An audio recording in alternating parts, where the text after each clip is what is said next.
Hey, you guys. Good afternoon first. I'm going to try to do this video so I don't have to edit it. Try not to be too long, but get my point across. I did a video yesterday. I may do it again, but I did it and deleted it. But I'm going to do it again eventually. It was about watching what you put into your mind. You know, we all so conscious about what we're putting in our bodies nowadays, but we don't make that same consciousness about what we put in our minds and what we say to ourselves. But that's another video. I'm gonna do that another time. And just a side note, when you see me doing this, that's something that I've done since a child. Actually, my mother told me that I've been doing it since I've been a baby. I remember when I was a kid, I used to get in trouble for it because they would buy me white shirts or light colored shirts, and I would tear the collar up. As a matter of fact, when I was young, I used to chew on them and play with them. So I'm always doing that, but it's just a security blanket, so to speak, but it actually comforts me. It's a comfort of mine. But anyway, the thing I want to talk about today is, and I wasn't going to do it, but my pastor touched right on it, and I don't like to swear, but I promise you on everything I love, this was in my spirit this morning because of my own personal thing, and I'm going to use me as an example. But the reason I am going to do it is because it's exactly what my pastor talked about today. Well, he touched on it today, and it's about going on what's inside a person rather than outside. And not just a person, but everything, you know, going on what's on the inside more so than the outside. And again, like I said, I'm going to use me as an example. You know, I've been told that I'm handsome. I mean, I know, I don't know about all of that, but I know I'm not a mud duck. But at the same time, my opinion of handsome is kind of different from what I am, but that's another story for another day. And I got that one from a partner of mine at home, Duncan. He used to always tell me, yeah, boo, that's another story for another day. That's what they call me at home. Anyway, getting back to the seriousness of it, you know, and what I meant by going to the handsome thing, you know, we look at people from the outside. You know, we'll see a pretty woman or a pretty girl or a handsome guy or a buff-looking guy, whatever you want to say, whatever your preference is. Some like chocolate, some like high yellow, some like whatever.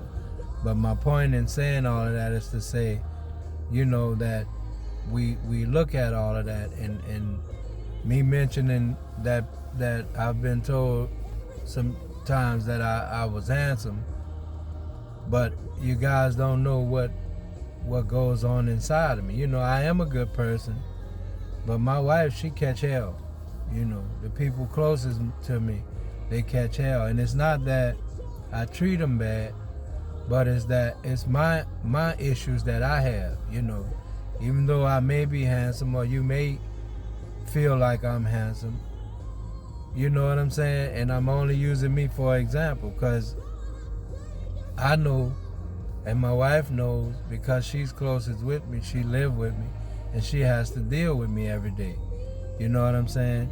And I'm sure there's times where she don't want to deal with that. But because she loves me, and she does, she deal with it, and she put up with it, you know. And the average person probably wouldn't.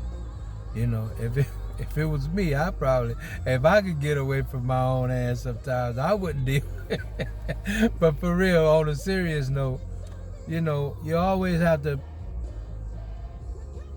be mindful of what's on the inside of a person, or not just a person, what's on the inside of a situation. You know, we go through things, you know, and God is bringing us through those things sometimes to strengthen us for what's to come, sometimes to teach us for what's to come, and sometimes to teach us for what we're dealing with now, to teach us about life now. You know what I'm saying? And that's why I use that analogy of you know, of myself, you know, and other people being looking a certain way. And not only that, you know, people say, oh, he always smiling, he always laughing. Some people, that's all they know me for. You know, a lot of people at work, they probably get aggravated because I'm always laughing, I'm always smiling. I get aggravated at times, but sometimes I don't show it at work. Sometimes I don't show it in public, but I get aggravated a lot. But my point is that even though they see that side of me, the laughing all the time and smiling all the time, I also have that bad side of me, you know, or that dark side of me, you know, where I don't talk at all, I don't laugh at all, I don't smile at all, you know. And those are the parts that I know is hard for my wife, because I call it, or we call it, going inside. You know, when I go inside and I ain't coming outside, it's not a good thing, because what that means is that now I'm in my head. Now I'm not talking, now I'm not laughing, now I'm not, you know. And not to put our business out, but there are days where I'll do that all day and I just don't talk. I just sit there because I'm in my head, or I'm going through whatever I'm going through. But saying all of that to say, you know, again, be careful or be mindful of what's on the inside of a person, or what's on the inside of a situation. Because, you know, a lot of people might wish for, oh, that guy's so handsome, I wish I had a man like him. Or that guy can sing, I wish I had a man that can sing. Or that girl's so fine, I wish I had a woman like her. Or she this, that, the other. She got it all together, he got it all together. But nobody has it all together. You know what I'm saying? And I guess that's what this message from me is about. That it's a difference. It was a different message from my pastor, what he was saying about it. But the reason they tie in is because I was thinking about this all morning. You know, because I kind of had one of those mornings where I woke up and I wasn't talking. It's not that I was upset. It's not that I was mad about anything or anything happened. Those days just come. You know what I'm saying? And so my wife, she's gone through it so much that she already knows, well, maybe he's in one of those moods, I'll leave him alone, or whatever. You know what I'm saying? But that can't be good for her. You know what I'm saying? And I realize that can't be good for her. And that's an area of my life that I'm praying on and trying to work with and dealing with. But just know, you know, out of all of what I'm saying, the main and the key things are that we need to be conscious of what's on the inside. You know, not only what's on the inside of a mate that we're trying to, a person we're dating, trying to be mates with, or somebody we see that we might want to try to make a relationship with, but you also have to be conscious of what's going on in a whole situation that you may be dealing with in your life right now. You know what I'm saying? We all go through things. I can sit here and count off the things that I deal with, or that some of the things that my wife may deal with, but I'm not going to.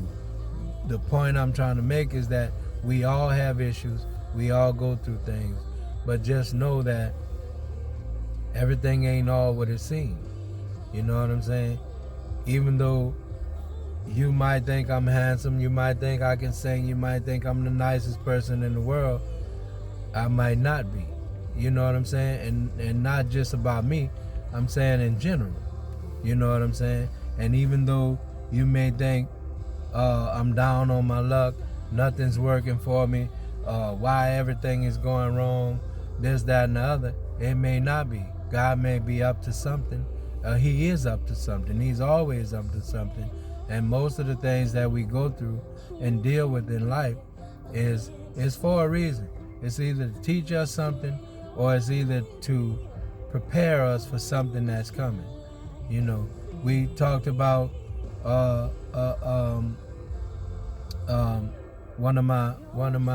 some of my family members at church. I call them my family members, but they lost a son, and his dad said, his words were, he was messed up by it, and he asked God, why did you take my son? And then God asked him back, how can I take something that was mine to begin with? You know what I'm saying?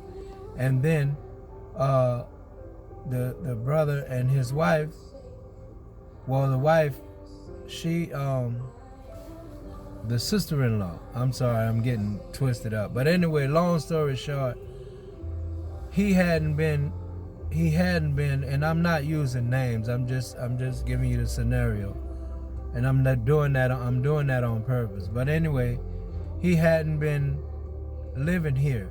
He had moved away for a long time. And so God was preparing them anyway, even though they could call him, but they didn't see him every day. They couldn't stop by and talk to him every day. And it brought me back to my youngest brother. Same thing there. You know what I'm saying? My brother moved away for Katrina, or around Katrina, and he never moved back home, but he was in and out, and we talked on the phone, but that was the same thing, you know. And we don't understand, and we don't realize that right there, he was preparing us. Because even though I can call him and talk to him on the phone, same vice versa, he called me and talked to me, we didn't see each other all the time. So sometimes in our minds we don't believe, we don't know that, well, he still lived. You know, we know what happened, but it in some instances it gives you a little peace and it eases, you know, that, because when you see a person every day and they pass, it's hard. Or when you live with somebody and they pass, or when you're around somebody, they pass, it's hard. But it's just as hard when they're not living around you and you don't see them every day. But it's kind of like, and it may sound crazy, but it's kind of like God is preparing you that this person is gone. You know what I'm saying? So that's where that came from. But saying that to say that when they talked about that, all of that brought me back to my youngest brother, and the same thing there. You know what I'm saying? So you don't know what's going on. We never know, but God knows, you know, and he always has a plan. So he knows. But like I said, the thing of it is that we don't know what's on the inside of a person, or we don't know what's on the inside of a situation. You know what I'm saying? And like my pastor said, I'd rather know, or you know what I'm saying? Like he mentioned, he got his wife because of his outside, but he's glad that she's with him because of his inside, and the same vice versa. You know what I'm saying? And the same with me. It's like I love my wife. When I met her, it was infatuation, and that's who we are. I mean, we're especially men, we're visual beings, so we see what's on the outside. But then when you get to know a person for their insides, and I've met some girls or women that were really, really pretty and really nice, you know, shape, everything, you know, whatever, just what I liked. And I'm just being real. But then on the inside, they were garbage. God forgive me. I mean, excuse the expression. That's what we say. If it ain't good, it's garbage.